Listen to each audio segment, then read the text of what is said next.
Okay, awesome. Thank you everyone for coming out. My name's Aaron. This is also my first DC608, so please feel free to say hi. I want to meet as many people as possible here. As Will mentioned, this is a talk I gave at CypherCon earlier this year. This was originally an internal tech talk at Praetorian, the company where Will and I work, and this was something that we got to bring public. This was for a real client engagement. I've censored out all of those details, but I will talk a little bit about what we were trying to accomplish with this work, because this is a little bit niche. You're not going to run into this all too much unless you're doing some really fun stuff. So I wanted to put this slide up here. When I plugged this talk on LinkedIn, Hash Salahi from Richessum commented this. I think this is really fun. This is going to sum up the talk pretty well. So lots of dangerous things in this talk. Life's short. Try them all at home. I'll talk about safety a lot here tonight, so just make sure you're considering all of that before you go and try this. A little bit about me. My name, as I mentioned, is Aaron. I'm a senior security engineer at Praetorian on our IoT practice. I've got my LinkedIn and socials and stuff just at myname.com. Nick's CypherCon talk, he just put up a bunch of pictures of stuff he liked, so I stole that talk your ear off about. So with this talk, I really want to encourage all of you, if you're willing to, do proper safety procedures, to take stuff apart, figure out how they work, try some of these fun attacks. So who here has taken apart an electronic device before? Awesome. Who here has got it back together successfully? I always hope for fewer hands. If you haven't killed a couple devices, you're not trying hard enough. So if you have taken apart an electronic device before, you've probably seen all these little black chips around the board before. If you're not really a hardware person, these are known as integrated circuits. If you hear me say integrated circuits, ICs, or chips at all during this talk, I'm talking about the same thing. So I'm going to use those terms interchangeably. So ICs can be used for a lot of different purposes. It might just be a power regulator. It might be a whole microcontroller. What you get depends on the silicon inside of them. So I'm going to talk a little bit about how these are packaged first. We're not going to go too far into the silicon level design. If you want to look up like VLSI and stuff like that, very, very fun, but that's not in the purview of this talk. So we're going to talk about how these are actually put into little packages. So these are just a couple of the different common shapes you can see for an integrated circuit. I just wanted to show this to show that on the inside, they're all the same little silicon dies, but the way they're brought out to a human scale where you can actually put them in a circuit is a little bit different. The ones that are going to be relevant for this talk are the QFP, Quad Flat Pack, and the SOP. Even though those are the ones I'm focusing on here, I'm going to use the DIP, the dual inline package, in the next example, because there's some good cross-sections that kind of illustrate what we're going for here. So if you were to cut one of these in half down the side, this is what it looks like. So you have the large pins on the outside, on the left and right here. Those are the ones that would solder into your printed circuit board. So this is where it actually interfaces with the board.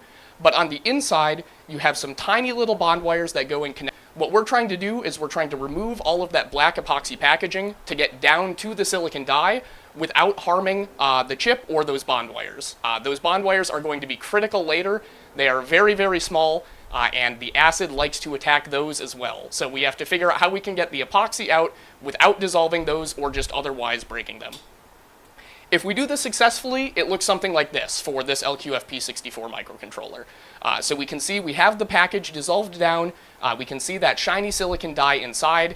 And if you look really, really closely, there are a bunch of those tiny little bond wires in there. They were not broken on this chip. But that does not mean I did not break any. That would be absurd. So as you can see there, some of them do break during the process. And when that happens, if it's a pin you don't care about, you're fine. If it's a pin you're trying to connect to interface with the chip for your later attacks, then you're out of luck and you get to restart the process. So just to give you a little bit more perspective on scale, this is one of those chips next to a penny. And again, you can see the bond wires very, very tiny. I actually have a bunch of the chips here with me, so if you want to come check them out afterwards, I have them up here at various stages of the process. So I have some of the failures and some of the successes up here. But taking a step back, why are we trying to do this at all? Why do we care about exposing the silicon, and why do we want it to still be functional? So there's a bunch of different uses for decapping a chip. The industry has some that are different than what I care about. So one of them is failure analysis and verification. So if you're a shop that's making your own ICs, you have some application-specific ICs for your product, when you start taping those out and testing them, you might have some early batch failures. So you can use decapsulation to go and try and figure out where in the process you're having the issues. Is it a problem with your wire bonder? Are you having problems connecting those bond wires from your silicon to the package? You know, where are these failing? Also for anti-counterfeit, if you're getting about it, that those are genuine, so you can decap them and look for signs of counterfeiting, look for designs that don't match what you're expecting. I did this with some 555 timers I have. I have a bunch of counterfeit ones, so that's also pretty fun to check out. And then reverse engineering. If you're trying to do some advanced reverse engineering at kind of the silicon level, this might also be something that they care about in industry. For security research, you have a similar set of objectives, but then a couple new ones. So we also care about reverse engineering. One that's really cool is sniffing inter-die signals. So a lot of this, a lot of ICs will only just have one silicon die inside. But it is more common recently that you might have two dies that are interconnected only inside the chip with connections that never get pinned out to the outside. So if you're a manufacturer, you might say, hey, we have this die talking to a memory chip only internally, we never pin it out anywhere. Who's going to open this thing up to sniff those signals? And if that is, you know, how you're defending the signals and you're sending plain text data there, that could be a cool one. I haven't seen any replication of that in the wild, but it is definitely theoretically possible. And then we get to what I was actually doing this for, which is optical or laser fault injection. So if you have the silicon chip running and then you hit it with a laser or other source of high energy light, you can induce enough current to change the behavior of the chip as it's running. So if you can do that in a targeted enough, some functionality. So I'm going to talk about a few examples of what that might look like. This first one is the one I was trying to replicate for the client engagement. So it's nicknamed the paparazzi attack because you use a xenon camera flash for your energy source. So this talk was given by Braden Thomas, but the technique was originally described by Travis Goodspeed. He has a really awesome book called Microcontroller Exploits. If you're into kind of these low-level hardware attacks, that is a really, really great book to read. But essentially the idea here is you decap the chip so that the die is exposed to the air. You run a really tight loop of checking a JTAG fuse. So the way they lock out the debug interfaces on this chip is by blowing a tiny little polysilicon fuse inside the chip. And then whenever you try to access it with JTAG, when the chip boots up, what's JTAG? So JTAG is Joint Test Action Group. That is a common debug interface for anyone who's worked with these microcontrollers before. If you've ever heard of JTAGing in Xbox, same JTAG. So if you're into some of that console hacking, exact same skill there. But it gives you low-level access into the chip. You can do things like dumping the memory. That would be very valuable here, trying to recover the firmware, or anything you might do in software debugging, so controlling control flow execution. So for this one, whenever the chip boots up, it tries to pass current through that fuse. If it sees the current return, it says, hey, the fuse isn't blown, I can enable JTAG now. Otherwise, if it doesn't see the current return, it says, hey, the fuse is blown, I will not enable JTAG. So what we're trying to do is we're trying to hit it with the camera flash while it's checking the fuse, and if we can induce enough current through the photoelectric effect, it will see that current return, think the fuse is still intact, and it will give us JTAG. Once you get in with JTAG, then you can go turn on a serial bootloader that was disabled on this chip, and then you can use that for the rest of your operation. So you just have to hit it once, and then you can give yourself a persistence mechanism. So that's what we were going for here. Another really famous attack using decapping is Bunny's pick hack. So this was targeting some configuration fuses. If the fuses were set, it would just zero out the memory reads when you tried to read them. But some flash memory capped a chip, selectively covered up parts of the die with nail polish, so some areas wouldn't get the UV light, except for the configuration fuses, put it inside a UV eraser, supposed to stop you from doing something like this, and with that, you could clear the fuses and read out that protected memory. Well, but this is another one where one of the prerequisites is decapping the package so you can get to the silicon die. Yeah, JP? Kind of a weird question, but how do you precisely apply nail polish? So you have the exact spots you would like. Yes, he could see the metal sheet. With the nail polish, if you mess it up, first time you can kind of iterate over it. The die itself has like a silicon dioxide, it's almost like glass layer around it. So the acetone isn't going to mess with anything on the die itself. So you can, as long as you're being careful not to break the bond wires physically, iterate over that process a little bit. awesome source tools that have come out within the last, I guess now, year and a half or so. I used to say year or so. Fractal has laser fault injection for the masses. This is using a galvanometer-based approach like you might see on a fiber laser for doing laser fault injection. NetSpy also has a really great one. They built the Ray V Lite. This one's really cool because in addition to doing laser fault injection, you can also do laser imaging of the silicon. So you can do imaging through the backside of the die to see what's on the other side and map that out. So that's also pretty cool. That one is based on a 3D printed microscope.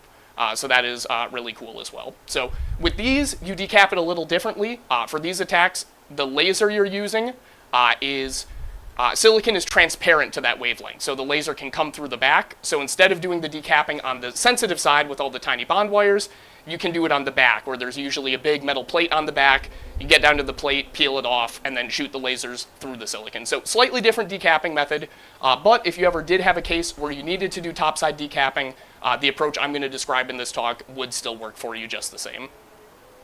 So now I'm going to talk about professional methods for this versus doing it yourself. So the professional ways usually use a laser ablation process to remove the bulk of the material, and then they do some automated chemical etching. And that's usually done with fuming nitric acid or red or white fuming nitric acid. That's describing the concentrations you're using. So concentrated nitric acid is about 67%. Fuming nitric acid usually describes like 90% plus. So with these, the tools are very expensive. So getting the automated chemical etching machine, very expensive, and that's better for large batches. When you're only working on a couple chips, the amount of setup you'd be doing and configuration is just not going to be worth it. Their lasers, also very fancy lasers. I do not have the money for those. And then the final one down here is atmospheric plasma needle decapsulation. I do not make enough money to get anything with atmospheric plasma needle in the title. So that one was also going to be off of the table for me. For DIY method, yep. Maybe you already touched on this, but like, what is the goal of decapping in your line of work? Is it more analyzing logic that's been burned in, like physically there? Sure. Because like sometimes like you're decapping ROMs to get code. Yep, absolutely. But you've mentioned like a couple times, like it sounds like there's like some very wide differences, like re-enabling JTAG Yep. to run logic on the actual chip versus try to figure out the logic to exploit that later. Like what is Correct. For me, I was trying to bypass the code readout protection specifically, so they disabled JTAG to stop you from dumping the chip's firmware. So my goal was re-enabling that so I could recover the firmware and start reverse engineering their software. Those are really great targets for decapping because if they use a VIA-based ROM from like an optical microscope image, you can see what all the bits are. And there's tools like Mask ROM tool from Travis Goodspeed where you can automatically do the extraction and then emulate those ROMs. So there's a ton of really cool stuff you can do. If you're interested in recovery that way, that's going to be much more possible. As soon as the logic on the chips gets, I'll use a murky term, reasonably complicated, the structures on the chips get small enough that without some really serious microscopy, you're not going to be recovering exactly what those are doing. So if it's not pretty basic combinatorial logic, usually your goal is exploiting some bypass of like a software layer check. So that was what my focus was entirely on, was code readout protection bypasses to recover the firmware. Is that kind of to your question like a lot earlier, like where it's like, yeah, you can get it open, but if you can't get it closed, quote unquote, and operational again, it like kind of loses a lot of value. Yes, exactly. Like, it doesn't lose all value, but like, are you trying to basically defeat and keep it working even if it's decapped? I need it to work when it's decapped so I can do the process of running the fuse check and trying to get the firmware. So if I get it into a state where after decapping it won't power on, or JTAG is burned, or I can't integrate with that tap controller, then I'm out of luck. So I need to keep it alive enough that I can dump the firmware. Yep, exactly. So if once I get the firmware, it never functions as a product again, that's fine to me. But I need to make sure with the 2 units I have for testing, I can get the firmware out of it. And I saw the scale, like repairing the bond wire is just out of the question. If you have a wire bonding machine, you can repair it. I do not. That is quite expensive and quite finicky. If anyone ever goes to the Hardware I/O Security Conference, it's held twice a year, once in Santa Clara and once in Amsterdam. They have a wire bonding demo there where you can go place some bond wires from a die to a package. So, but on a time-boxed client engagement, breaking a bond wire and repairing it was not an option for me. Awesome. So DIY methods. Oh yeah. Sorry, one more question. When you're recovering firmware, is this something that's actually set like electronically, or are you like retrieving burned-in circuit? That's burned in? This is set electronically in the flash memory. The check I'm bypassing is based on a burned-in fuse. So the fuse that I'm trying to simulate here is polysilicon. I think what I'm asking is, you're recovering the bits of the firmware. Are you trying to recover the bits of the firmware? Not through imaging. Correct. Okay, so you're specifically trying to get the chip back up and running, bypass so you can retrieve the firmware. Correct. through normal methods. Correct. So I'm not trying to extract the firmware optically through viewing the die. I'm trying to hit light on the die so it changes its running behavior, and then I can extract that over software over JTAG. So that was the goal here. Again, if you have an old ROM where it is, VIA based or something you can see optically, then you could do the extraction directly from the die images. Awesome. These DIY ones should look a lot worse than all the fancy machines. So definitely a change here, but we follow largely the same process. So the first thing we want to do is the bulk removal of material. For this, there's a couple options. Some people have used a Dremel.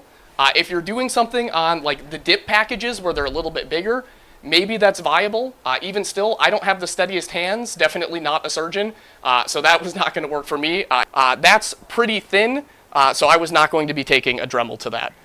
Some people strap rotary tools to their 3D printers to make almost like a DIY CNC mill. I didn't want to mess up my 3D printer for that, but what I did have was this fiber laser that I have shown here. I have it for prototyping printed circuit boards. It's really good for cutting traces in copper-clad boards to make some quick and dirty PCBs, but I figured that could be repurposed here for the decapping. So my plan was to use the laser to get the bulk of the material gone and then do a chemical etching process manually to get the rest of the way there. So I mentioned I was going to have to talk about safety. This is that part. I think you should try this at home after doing all of your research and coming up with a safety plan you're comfortable with. So all the standard disclaimers, DC 608, Praetorian, myself are not liable for whatever you get into trying to replicate this. You should assume that all of the safety controls I mentioned are inadequate or incomplete, so do your own research about what an effective control would be for each of the hazard. Assume there are risks beyond those that I mentioned, so I'm going to mention the things that were largely on my radar. Don't assume that this is all of them, and don't assume that just because I didn't mention it here that it isn't something I considered. And then, finally, just the generic, do not attempt this without thoroughly researching it. I spent much longer developing my procedure and researching the safety than I did actually decapping the chips. So all of your efforts should go to that part first. You want to make sure you don't maim yourself before you can see another experiment. So just to drive it home a little bit more, I'm going to talk about a few of the key hazards here. One of the things we used was acetone. Acetone is just, if you get strong nail polish remover, that's going to be almost entirely acetone. Not the world's biggest hazard, but a few things to note. It is pretty flammable, and the fumes are heavier than air, so it can pool up in little pockets, and you can discover that later if they ignite. So not the world's biggest hazard. It's a skin irritant, but it's not going to be anything crazy, but definitely something to consider, especially considering how it reacts with other mixtures. That will be something I talk about in a little bit. For the fiber laser, this is a class 4 laser. That's as high as the classification goes. Even an incident ray that bounces off of something else and then into your eye can blind you. So you want to take this really seriously. They have safety glasses that are tuned for the specific wavelength of laser you're using. So you want to make sure you have those, or you have the laser in an enclosure that is built of that material. Also, when you're cutting this away, the fumes are something to be considerate of. When you're lasering this epoxy and burning it away, there's all kinds of stuff that's going to be in the air that you don't want to be breathing. For the sulfuric acid, I'll talk about why I'm using a mixture of acids in a little bit. If anyone in here is really good at chemistry, I would love some input because I am not. So a lot of this is just figuring it out as we go. But sulfuric acid, I was pretty comfortable with. Even at 98%, this is commonly found in drain cleaners. So if you get a strong drain cleaner, 90% plus sulfuric acid is going to be what's in there. So not the most hazardous. When I was at Georgia Tech, I worked in a makerspace where we had an electroplating machine for PCB development. That had a vat of like a couple gallons of this stuff. So I was already used to the safety procedures for that. Was pretty comfortable working with it. But again, just checking out the diamond here, reacts violently or explosively with water. That's a good one to consider, as is just the general 3 for the health hazard. What's worse than 3 for the health hazard is 4 for the health hazard, can be lethal. So nitric acid is an interesting one. This is where I was more concerned. It's not the world's most dangerous acid, like it's not hydrofluoric acid. That you only need if you're trying to take off that glass layer on the die that I mentioned earlier. But it is definitely no joke, and you want to take it seriously.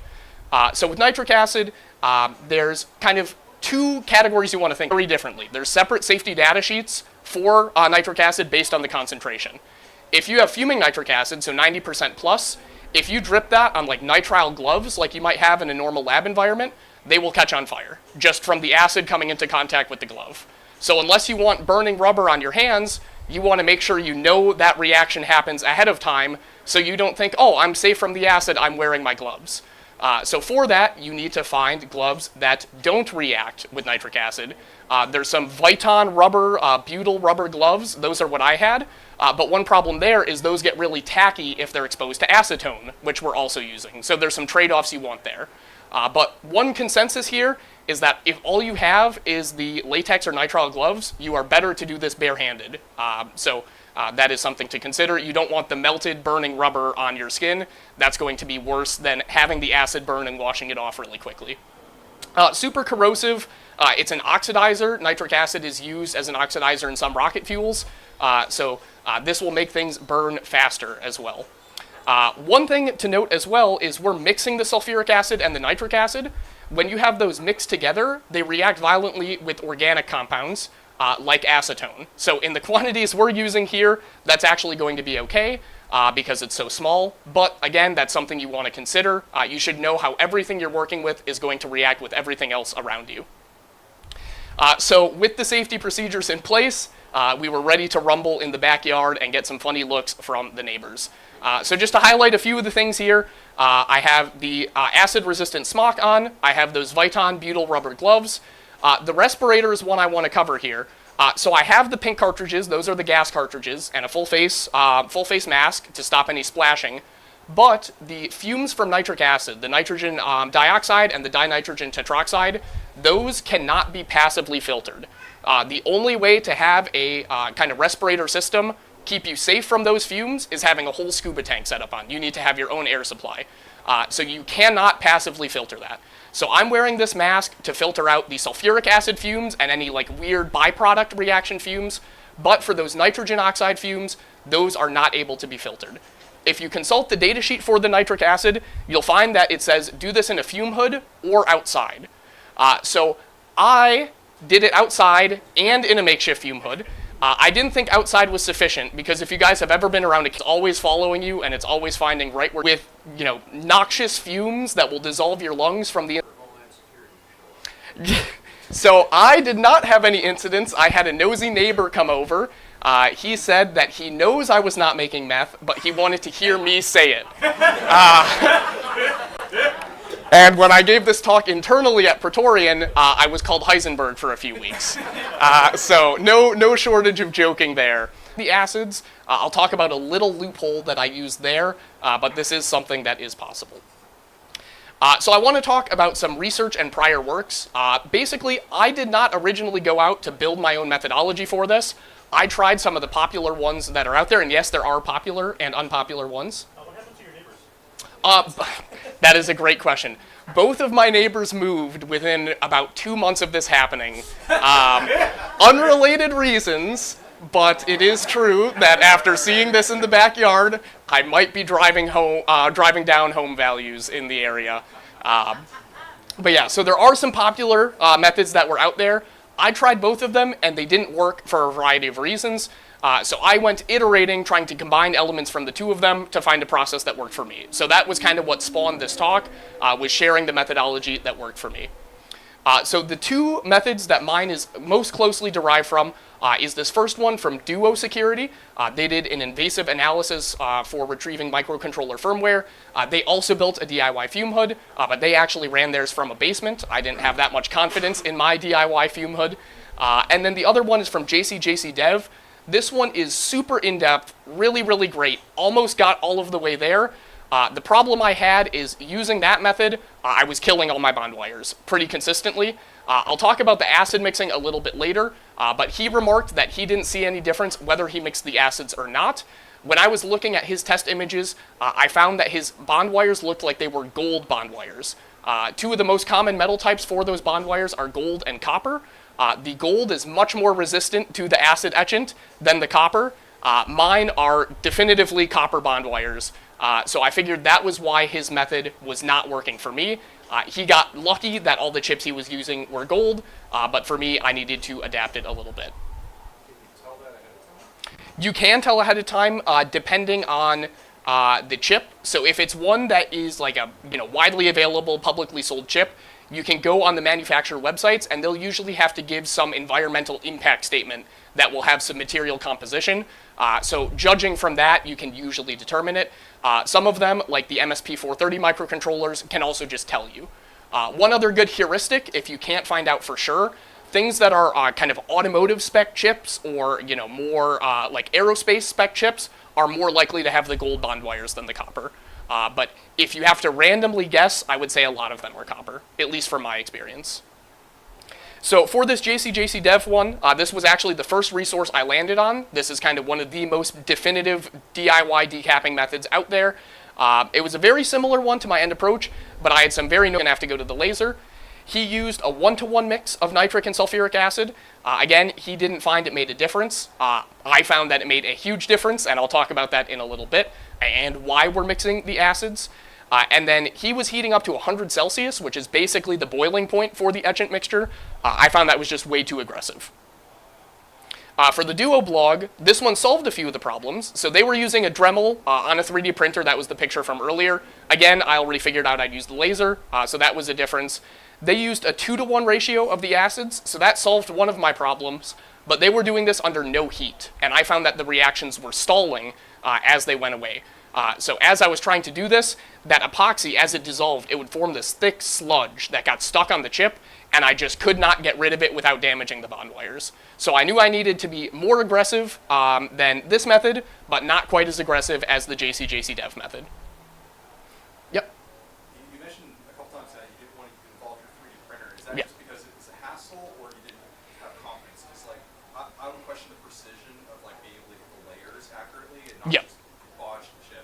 Yeah, so it was kind of a mixture of both. Having the laser already, I figured exactly as you're mentioning that would be an easier way to, iteratively cut down and be more precise. But if I did not have the laser, I might have done the 3D printer. If you are, used to swapping out, the end effector, so to speak, take off the hot end, throw something else on there, this would definitely work and have good results. But you want to consider the chip you're using as well. If it's one of these low-profile quad flat packs, that's going to be a lot harder to use, a Dremel on a 3D printer than something like the dip packages. Is this literally just a Dremel spinning on the edge of the 3D printer, and you're just controlling the downward? Yep, exactly. You're milling out a little pocket right above it. Try to set your Z height as close as you can to the top, and just I don't know how easy that is with just normal 3D printing. yeah, just baby step it off. So having the laser, that was the easiest approach, but if you had to resort to this, it would probably work. So again, taking the best of both, I used my fiber laser for that bulk removal. One problem I ran into here that was actually pretty interesting, after my first batch of decap chips, I found that none of them were talking to me.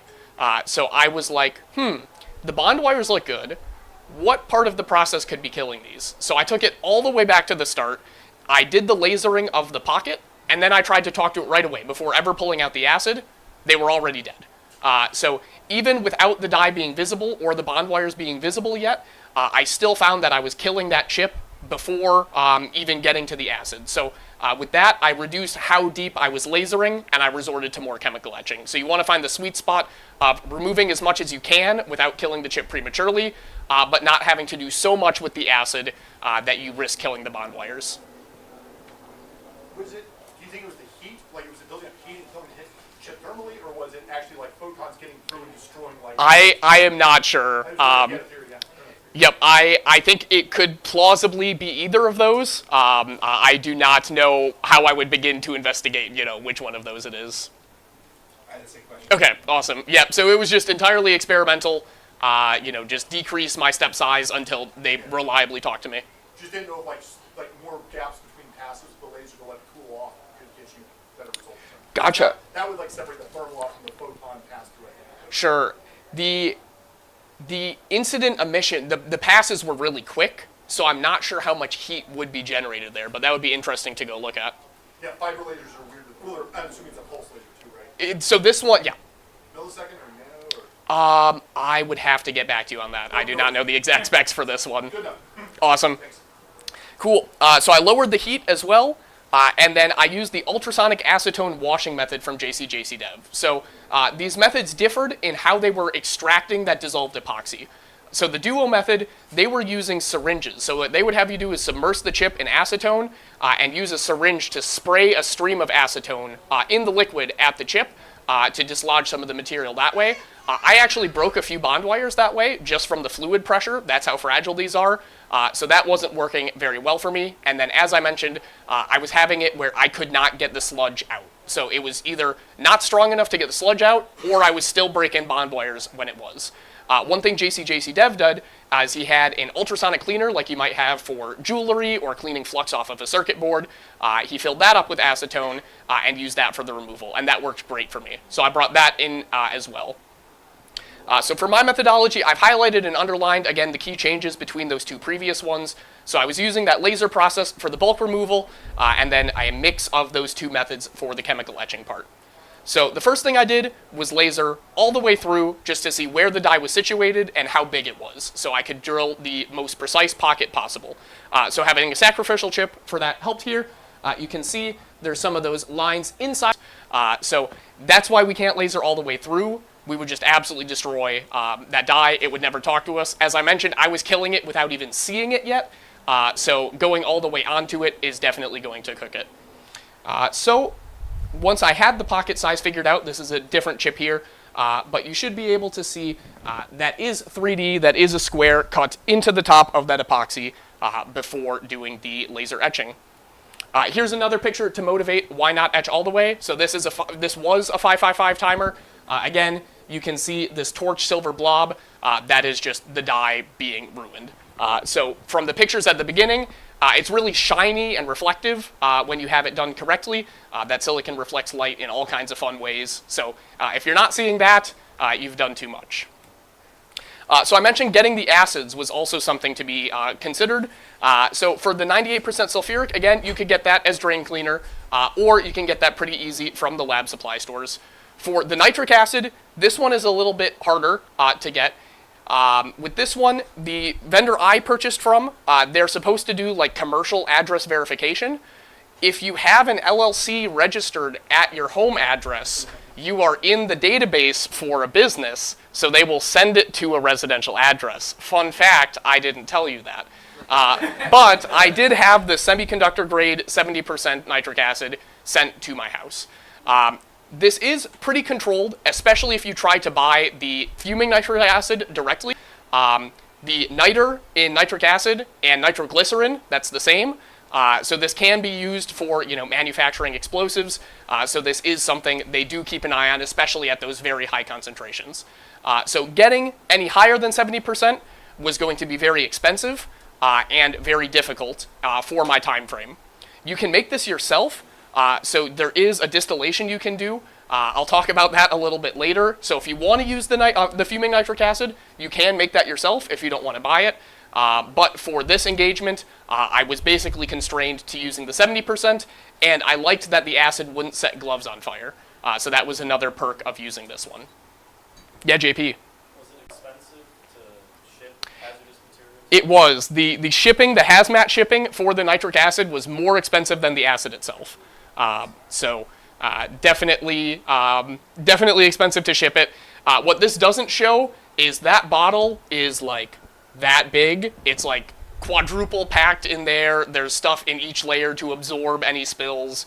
It is definitely hazmat shipping. So why am I mixing these two acids? I've mentioned acid mix or etchant mix a couple times now. So when nitric acid reacts with copper, as my bond wires were, it forms a couple things. First of all, it forms those gases that we don't like. It forms some water. It forms some copper oxide. And then these copper 2 nitrate salts, these are really important. So the acid, the nitric acid, reacts with the copper, and it forms almost a shield on the outside of these nitrate salts. The nitrate salts are not soluble in the nitric acid, so it protects the wire from being dissolved any further by the acid.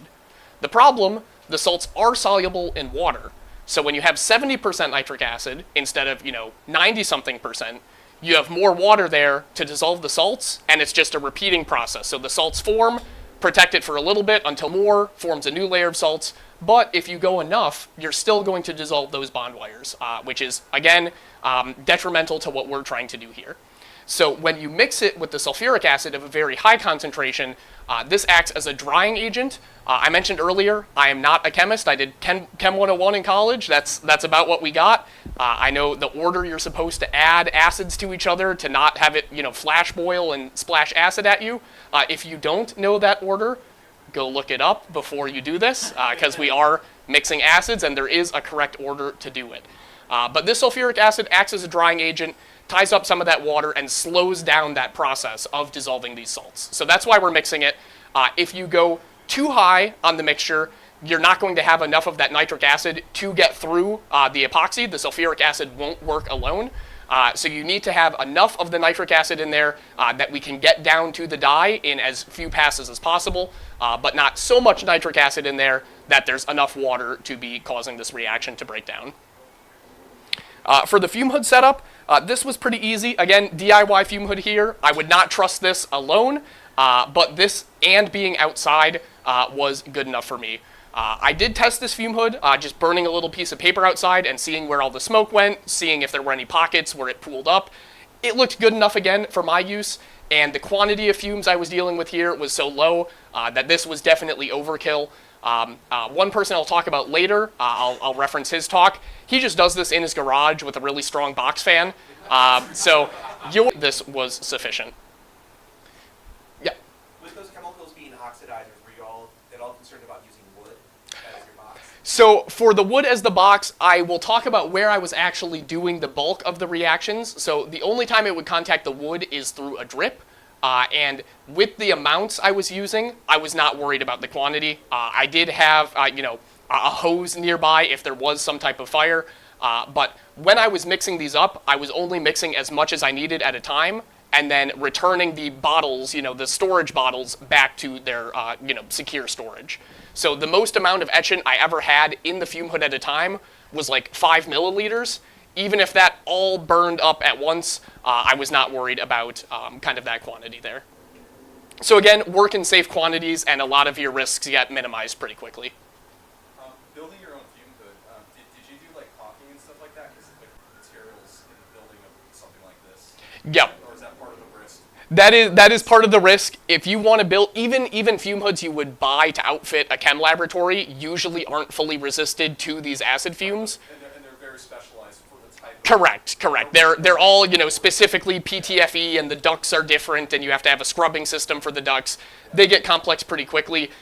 For this one, the goal was kind of twofold: largely control where the fumes were going, and then have a I guess it's not super visible here, but there is a acrylic shield there to stop any splashing. Those were the two main ones. Stop any major splashes, largely control where the airflow is going. This kind of duct fan on top, that is way oversized for the size of this fume hood, so it was evacuating the air really effectively. Again, the data sheet for this says you're safe to just do it outdoors. So this, on top of being outdoors, I was comfortable with the level of risk. But again, to your point, if you're doing this in, certainly an OSHA compliant manner, you're going to need a lot more in the tooling department. So other things I was using besides the acids themselves, needed a hot plate to get it up to that 70 Celsius that I found was effective. Next to that, I had these graphite ingot molds. So I wanted something that was non-reactive to the acids as it, spilled over the chip or as I dripped. So that was a good one. This was also easy to attach the thermocouples to monitor the temperature of the tray. So that's what I was using for actually holding the chips on the hot plate and not having acid spill over and ruin my hot plate. Basic chemistry lab glassware, just some beakers, flasks, watch glasses to try to keep your etchant mixture potent as long as possible.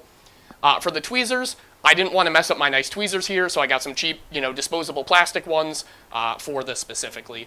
As I mentioned, monitoring the temperature, I don't trust the output on my, cheap Chinese hot plate, so I was using the thermocouple to measure that. I had the handheld IR thermometer as well. That was mainly to make sure I don't touch anything that's hot with my hands. Just a quick gut check, is this warmer or not?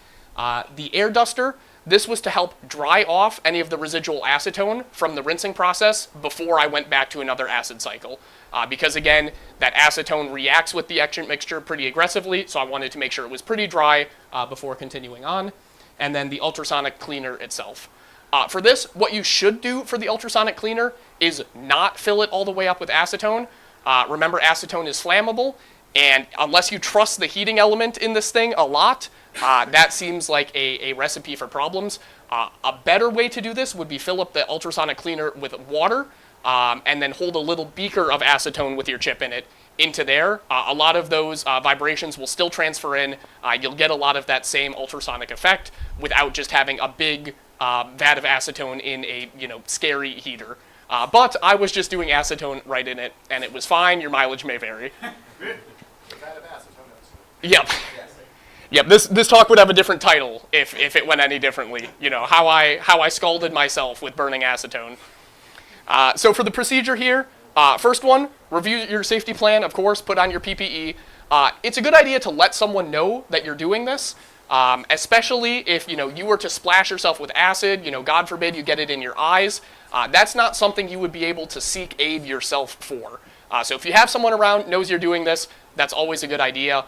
One more note there is give them a copy of the safety data sheets. So if they were to have to get medical attention, they already have the exact details about exactly what you were working with. So that is a great one to have on hand, again, if they were need to tender care. You should also have enough of a sodium bicarbonate or something else to neutralize all of the acid you're working with. I like to say that you should have enough to neutralize everything that you have, not just that you're using. Everything you have in storage, you should be able to neutralize it, have another bottle, full bottle, fall out of the void, spill, and be able to neutralize that also. So make sure you have enough to neutralize it if you were to spill, and don't assume that you're just not going to spill. So that is always a good one to make sure you're ready for. One more thing that's really great to do a dry run of all the actions you're going to do without any of the acid out yet. So practice, I'm going to move it from the waste beaker over to here. See if your arms are hitting anything along the way. See if you have a beaker in the way that might be best moved back to the back of the fume hood. Make sure you're not going to have any collisions in the process as you're going through it. Once you're ready with your safety, you've practiced it as a dry run a couple times, you're ready to get into mixing your acids. So I transferred 2 milliliters of the nitric acid and then 5 milliliters of that 98% sulfuric acid into a small beaker, just swish them together and covered it with a watch glass. This helps keep it potent for long enough. As you go through a session, you'll find that your etchant can just wear out, so to speak, and it won't be dissolving well enough. At that point, it's time to neutralize it and mix up a fresh batch. Once you have that done, you can heat up your hot plate. Again, 70 degrees Celsius here was a key difference from both works, being 100 or being, ambient temperature. Place your graphite ingot mold in with the thermocouple and wait for that to get up to speed, or up to heat rather. Then you can place your chip in. This should be already out of the laser, and uncover the etchant. Just place 1 or 2 drops into the cavity. If it spills over outside of your pocket, it'll just start dissolving the top uncontrolled. That doesn't really matter. But if it spills over and touches the leads on the outside of the chip, it'll start dissolving those. So even if you kept all the bond wires intact, if you burn off all of the human scale wires to connect to, you're still not going to be able to talk to it. So you want to protect those as best as possible. If you want, you could cover them up with like Kapton tape or something, or just be patient and use the small quantities. Once you play, yep. What's after you do the laser? Yeah. Do you have like a limited amount of time in which the chip could possibly die? Like, are you like lasering and then taking it out right away? No, so I did the laser batches all at once, checked them to make sure they still communicated, and then just kept those in a bin. They're not super sensitive to anything that's not the high energy processes. So if it's not the actual acid etching or it's not the active lasering, they're fairly resilient, I say with a grain of salt. I did try to keep them covered as much as possible when they were decapped already.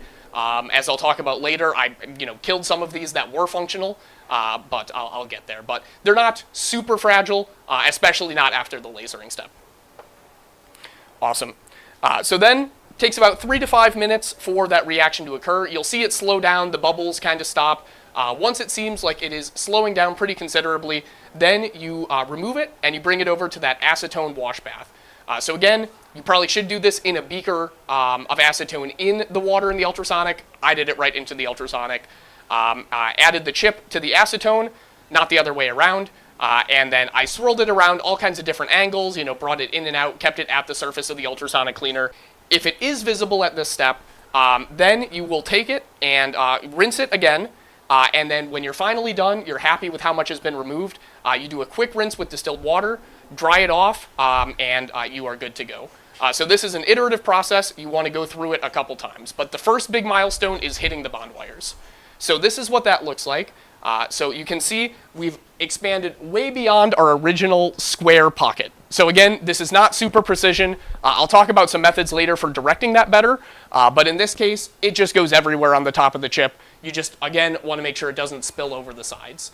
But we can see here, the acid has gotten down to the bond wires. They're starting to poke through. At this point, I did shorter cycles. So I didn't let the acid react for as long. So instead of that 3 to 5 minutes, I was doing like 1 to 3 minutes. Then the next step, you start to see some of the dye poking through. So this is where I start to get nervous on every run because this next cycle is usually where the bond wires died for me if they were going to die. On this one, another good run. We see most of them poking through. I don't see any there that are wildly broken. And then if you have success, you get it where the entire dye or almost all of the dye is visible and all of the bond wires you can see here are intact. Again, if you break a bond wire that's not connected to a signal you care about, you're fine. If it is one you care about, that is a bigger problem. I did not find any way to control where I would kill the bond wires. That would be great if I could. I suppose you could try to drill a smaller pocket on the opposite side, but again, this isn't very targeted, so it does kind of just run everywhere.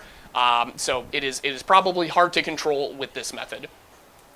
These are some photos from another chip that I decapped successfully. So you can see this is a different package. This is one of those TSOP packages. This is one of the QFP packages. What's really cool is if you look at these optically, zoom in close enough on the die, you can read some part numbers that are labeled on the die itself. So you can do some pretty cool stuff with just optical imaging with a pretty consumer microscope.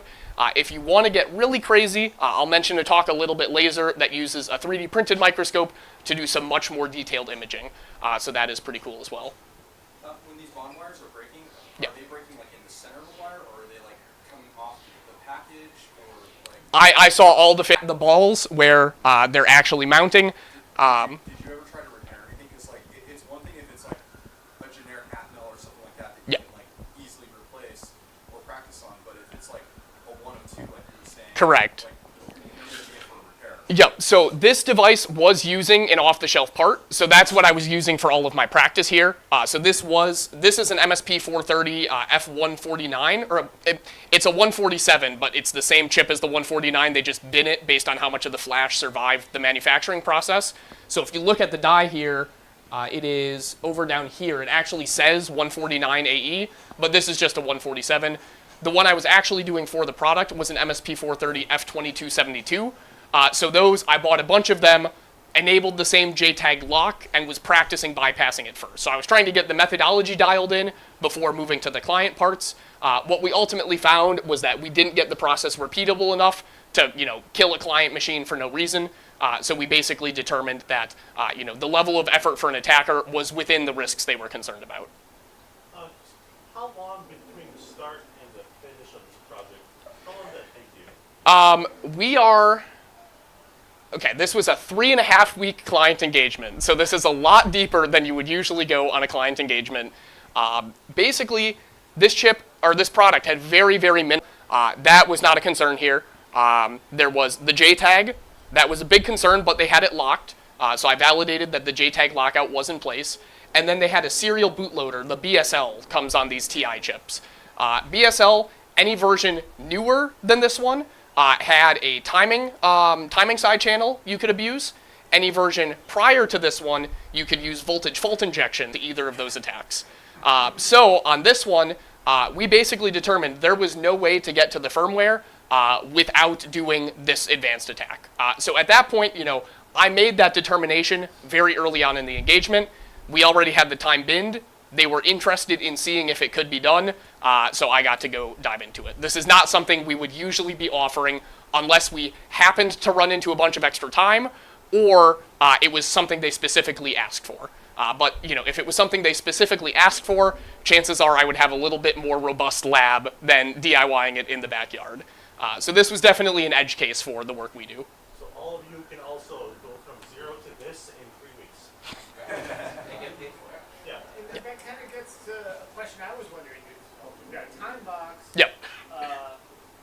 Interaction with the client who's paying for your time. Yep. You are starting out on this adventure. What was your feeling about the probability of success? And whatever that feeling was, why did you feel that way? Yeah, the feeling was low. So essentially, this was a pretty high vis project. So they were happy to throw resources at this thing. When we went to them and basically said, a week in, hey, we have thoroughly tested the attack surface. You have resolved the thing you are concerned about. They came back and said, all right, you have basically free reign to do whatever you can to demonstrate how good it is. So they were happy for this to fail because it would show in the report that this is the level of effort you would need to be applying to have a chance. So it was still valuable to them even in a failed state, which is why we got to go ahead with it. But I made it very clear from the start that this was very experimental, outside of the capabilities we would confidently offer at our shop. So this was definitely a, hey, we have the time, let's try it out, and they were happy with that. I presume we're about to hear what you learned once you got these things into this state. Yes, we are. But first, we're going to hear tragedy. So, my first chip that came off. This is before I had learned that it was actually dead, would have been dead anyways because of lasering too deep. But my first chip, where I decapped it, all the bond wires were still there. I rush it back into the lab, and then I realize I just have a bare IC right now. I can't, hook onto those leads. So I went to solder it onto a little breakout board that goes from the LQFP to 2.54 millimeter pitch headers to, stick wires onto. And as I was soldering it, as I mentioned earlier, I couldn't do the Dremel because my hands are shaky, slipped, and the tip of the iron went right into that nice little pocket I had just created and took out all the bond wires. So as soon as that happened, I said, never again. So this was that original one, soldering it onto one of these breakouts was not going to be an option. So I went back to the original reason I own this laser and made a board that had a hot swappable socket.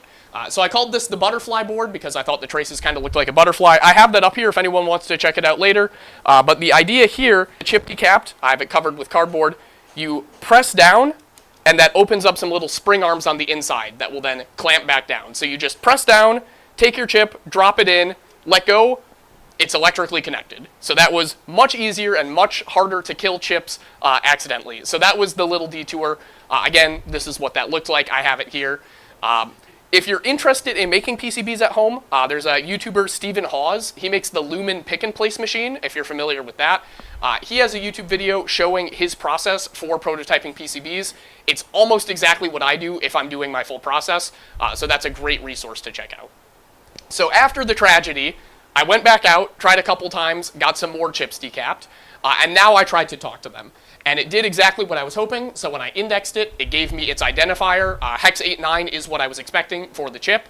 Then I tried to do the kind of signal dance that you have to do to put it into fuse check mode. It read out all fives. That is also what I would expect for the fuse being blown.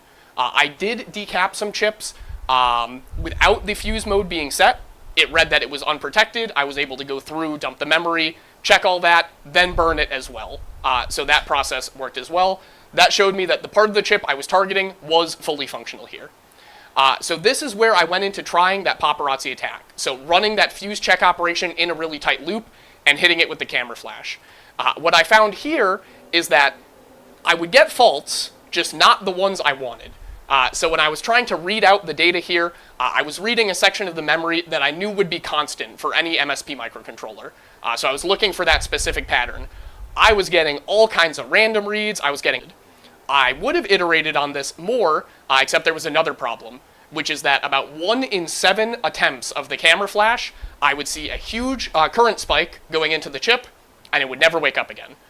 So the faults, if improperly placed, or maybe my camera was too close, those could be enough to kill the chip in the operation.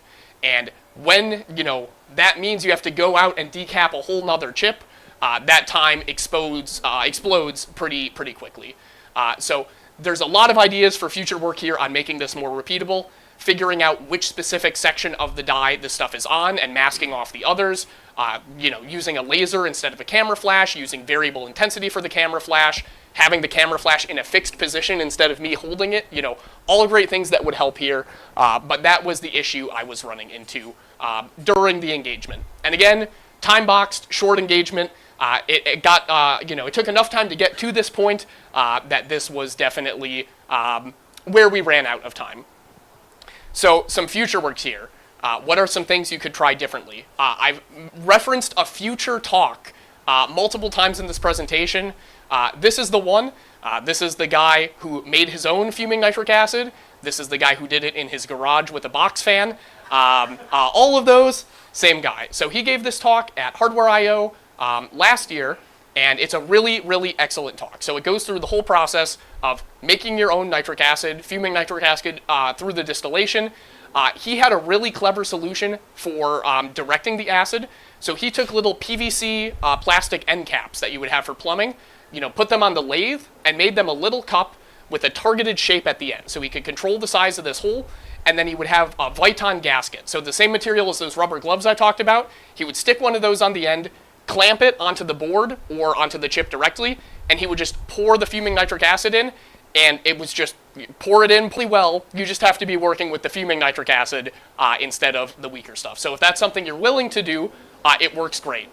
Since doing this talk originally, I have synthesized my own fuming nitric acid using the same method here, and there's lots of YouTube videos you can find for it. That does just work significantly better. This talk was supposed to be kind of new and improved from when I gave it at CypherCon, until I got sick last week on the days that I had around with using some more materials for these cups besides PVC. So one thing that Hash talks about, and quick shout out for Hash, I skipped over his name. Hash Salihi, he runs a YouTube channel and reverse engineering community called Richessum. Highly recommend checking it out. He does some cool videos, targets like power meters a lot. Really, really cool stuff. So he's a great resource. Community's awesome as well. You should definitely check him out. But what he talked about in his talk is, awesome, what did you use for the cups? And he's like, PVC. And they're like, oh, I mean, that's cool, but I guess you couldn't use fuming nitric acid then. Like, you had to use normal. And he's like, no, I used fuming nitric acid. And they're like, you used them together? Like, you put fuming nitric acid in the PVC? And he's like, yeah, am I not supposed to? And then he went and Googled it, and it says, are these chemicals compatible? No. Like, it didn't even just say, maybe slight degradation. It said, don't even think about it. He said the way he determined that PVC would be good to use is he went around his garage with a little dropper of the nitric acid, dripping it on stuff to see what reacted. And the PVC, he said, was fine. So that's great for people who have a lathe. I wanted to see if there was any other ways that, might be more accessible to people for rapid prototyping. Not a lot of folks have a lathe. If you do, great to just make those cups up and, throw them on there. So I was starting to think, if we don't care about perfect material resistance, can we get away with doing stuff that on paper isn't super resistant, but would be enough for what we're doing? So I've been looking at using 3D printed polypropylene and then coating that polypropylene in like a PTFE, like dry lubricant. They sell as like an aerosol spray. So print it out in polypropylene, which is kind of acid resistant. Then spray it with this PTFE, which is also acid resistant, and hope that that's enough for it to survive a deposition cycle. So that's what I'm playing around with now. I also think that would be cool if you have a tough shape for how to get the cup into place. If you're trying to do this like in situ, like on a board, that might give you some more wiggle room for 3D printing a more complex geometry to get that cup into place. So I was hoping to have more results to show for that. If you talk to me in a couple weeks, I will probably have some more photos to share. So if you're interested in this stuff, that is what I'm working on now. But using fuming nitric acid just makes your life way easier here. So if you can and you're willing to, definitely try that out. If you don't want to, my methodology should hopefully work for you. A whole bunch of references here, and don't just go on the top level, go recursively through all the references they link. I read all of these, really, really great stuff, and again, don't forget about the safety elements there. So that was kind of my journey through this, a little unsatisfying because we didn't get the attack to work successfully, but found a cool methodology in the process for bringing this to other invasive attacks. So that's what I got. I know we've done some questions throughout the talk, but happy to answer any more now. There was a mention of a live demo. Yeah. I would have loved, I know Connor wanted me to bring the laser so he could put his finger in it. I don't think that would have gone too well for us. What's that spring-loaded socket off-the-shelf part? That was an off-the-shelf part, but there was one vendor I could find, and I had to buy it off of eBay, and they had one for sale. So for this specific part, very, very hard to get your hands on, but this part in general, that's something you can get pretty widely available. It was just the TSOP specifically with this number of pins at this pitch, very uncommon.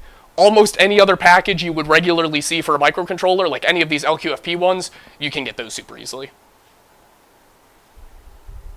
Yeah. What's the average amount of passes between the different baths and any process?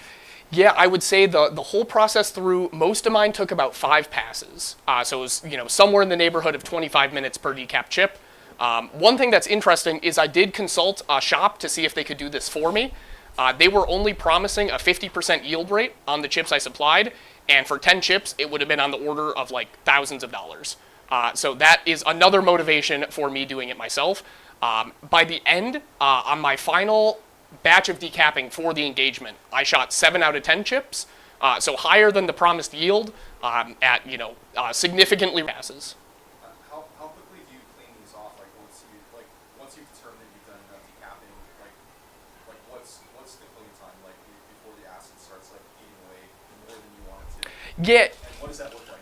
Are you just blowing that off the duster, or are you Yep. So once I take it off the hot plate, once the reaction looks like it's slowing down, or I'm at the end stages and I'm just doing a very quick pass, I bring that almost directly to the acetone bath, and from there that will stop most of the reaction I'm worried about. So once it gets to the acetone, I'm not worried about the bond wires getting torched, except through mechanical pressure or anything that would hit them.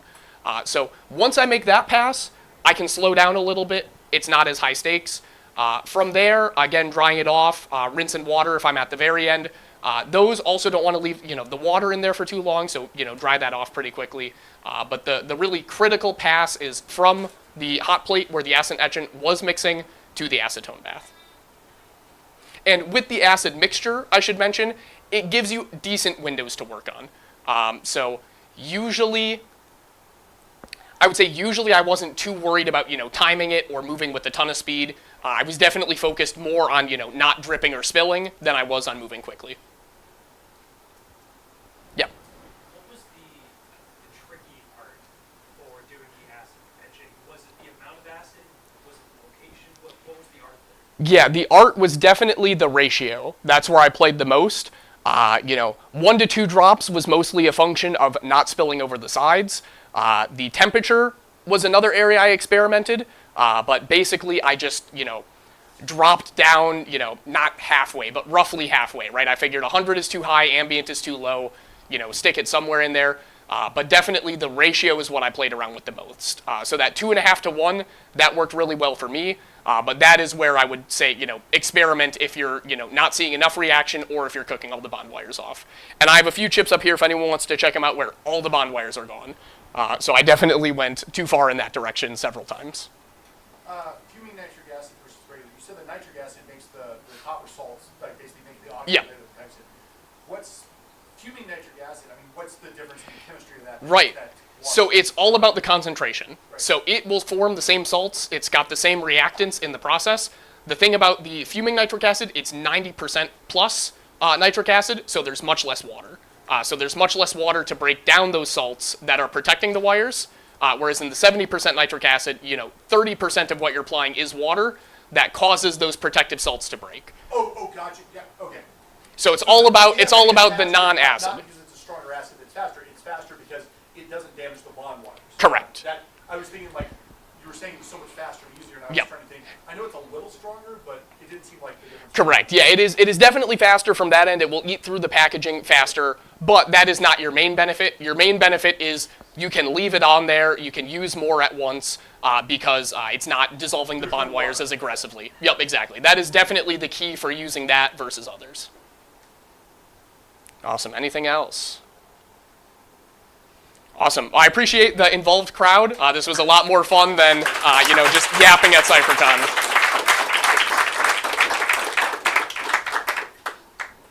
All right, as a reminder, we don't recommend any of this.